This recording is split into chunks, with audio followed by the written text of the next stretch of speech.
இந்த 40 லட்சம் மேட்டர் இருக்குல்ல, நான் இதை எப்படி புரிஞ்சுக்கிறேன் அப்படின்னா, எனக்கு தெரிஞ்சு எஸ்கே வந்துட்டு புதுசாக ஏதாவது ஒரு ஆஃபீஸ் ரெடி பண்ணியிருக்கணும்.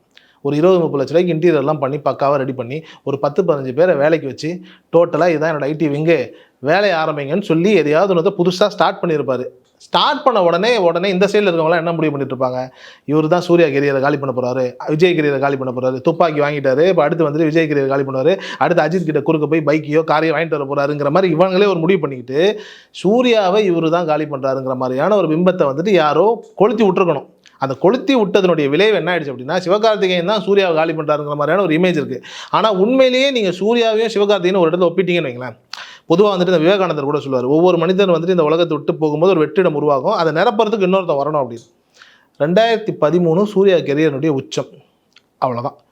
அங்கேருந்து என்ன வர்றாரு அப்படின்னா, அவர் அடுத்து அஞ்சான் பண்ணுறாரு, அங்கே விழுந்தவர் தான், இன்னும் அவர் எந்திரிக்கலை.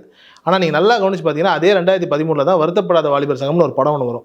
அங்கேருந்து அப்படியே மார்க்கெட்டை பீக் ஆகிற சிவகார்த்திகேயன் இன்னைக்கு சூர்யாவுடைய பராசக்தியை தூக்கி எடுத்துக்கிட்டு அவர் பண்ணி பொங்கலுக்கு ஜனநாயகனோட போட்டியாக வர்ற அளவுக்கு இல்லை ஒரு திருத்தம் அவர் எடுத்துக்கல, அது நடந்துச்சு இயற்கையாக. இல்லை அவர் எடுத்துக்கிட்டாரு, இல்லை யதார்த்தத்தில் அதுதான் உண்மை. ஏன்னா நீங்கள் இயற்கையாக நடந்துச்சுன்றீங்க, இங்கே எதுவுமே இயற்கையெல்லாம் நடக்கிற மாதிரிலாம் தெரியல. இதனால தான் சிவகார்த்திகேயன் என்ன பண்ணுறாங்கன்னா, சூர்யா ஃபேன்ஸ் வந்துட்டு இவர் எங்கால காலி பண்ணுறாருன்னு நினைக்கிறாங்க.